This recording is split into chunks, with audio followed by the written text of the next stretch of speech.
ଜୟ ଜଗନ୍ନାଥ ଦର୍ଶକ ବନ୍ଧୁ ଆସନ୍ତୁ ଆମେମାନେ ମିଳିମିଶି ପ୍ରକୃତିକୁ ବଞ୍ଚାଇବାର ପ୍ରୟାସ କରିବା। କାହିଁକି ନା ଆଜିକାଲି ଯୁଗରେ ଯେଉଁଭଳି ଭାବରେ ଆମେ ପ୍ରକୃତିରୁ ସବୁକିଛି ନେଇସାରିଲା ପରେ ପ୍ରକୃତିକୁ ନଷ୍ଟ କରି ଚାଲିଛେ, ଦିନ ଆସିବ ଏହି ପ୍ରକୃତି ଆମକୁ ମଧ୍ୟ ନଷ୍ଟ କରିଦେବ। ଖାଲି ଆମକୁ ନୁହେଁ, ଡାଇନୋସର ଭଳି ଆମେମାନେ ମଧ୍ୟ ଦିନେ ପୃଥିବୀ ପୃଷ୍ଠରୁ ବିଲୁପ୍ତ ହେଇଯିବା। ଦର୍ଶକ ବନ୍ଧୁ, କୁହାଯାଏ ଯେ ମଣିଷ ହେଉଛି ସବୁଠାରୁ ଦୁର୍ଲଭ ଜୀବ। ମଣିଷ ପାଖରେ ଜ୍ଞାନ ରହିଛି, ମଣିଷ ପାଖରେ ବୁଦ୍ଧି ରହିଛି, ଆଉ ସବୁଠାରୁ ଅଧିକ ମଣିଷ ପାଖରେ ଗୋଟେ ବିବେକ ମଧ୍ୟ ରହିଛି।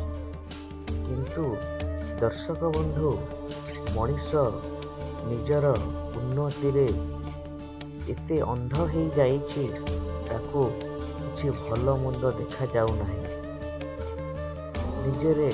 ନିଜେ ଏତେ ଭୋଗ ବିଳାସ ମଧ୍ୟରେ ବୁଡ଼ି ରହିଛି, ତାକୁ ନିଜର ପତନ ନିକଟ ଆସୁଥିଲେ ମଧ୍ୟ ସେ କିଛି ଜାଣିପାରୁନାହିଁ। ତେଣୁ ଦର୍ଶକ ବନ୍ଧୁ, ଆଜି ସମୟ ଆସିଛି ଆମ୍ଭେମାନେ ମିଳିମିଶି ଟିକେ ପ୍ରକୃତି ବିଷୟରେ ଚିନ୍ତା କରିବା, ଗଛଟିଏ ଲଗାଇବା, ଜଙ୍ଗଲଟିଏ ସୃଷ୍ଟି କରିବା ପାଇଁ ସମସ୍ତେ ପ୍ରୟାସ କରିବା। ନହେଲେ ସତରେ ଦର୍ଶକ ବନ୍ଧୁ, ଆମର ଏ ଜୀବଜଗତ, ଆମେ ଆମର ପିଲାମାନେ, ଏ ପୃଥିବୀ ପୃଷ୍ଠରେ ଥିବା ପ୍ରତ୍ୟେକ ଜୀବଜନ୍ତୁ ପଶୁପକ୍ଷୀ ବହୁତ ଶୀଘ୍ର ବିଲୁପ୍ତ ହେଇଯିବେ।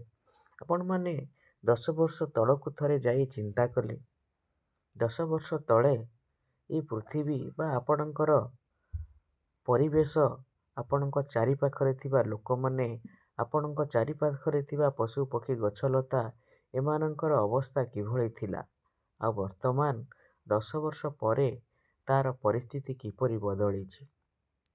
ଠିକ୍ ସେଇଭଳି ବା ସେଇ ଅନୁପାତରେ ଯଦି ଆମେ ଚିନ୍ତା କରିବା, ତାହେଲେ ଆଗାମୀ 10 ବର୍ଷ, 20 ବର୍ଷ କିମ୍ବା 50 ବର୍ଷ ବି ହେଉ, ଏ ପୃଥିବୀର ଅବସ୍ଥା କ'ଣ ଥିବ। ଆମେମାନେ ସିନା ବଡ଼ ବଡ଼ କୋଠାଘର, ବଡ଼ ବଡ଼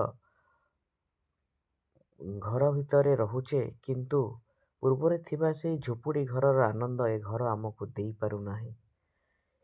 କେଡ଼େ ଉନ୍ନତି ନାଁରେ ସରକାର ସମାଜକୁ ନଷ୍ଟ କରି ଚାଲିଛନ୍ତି।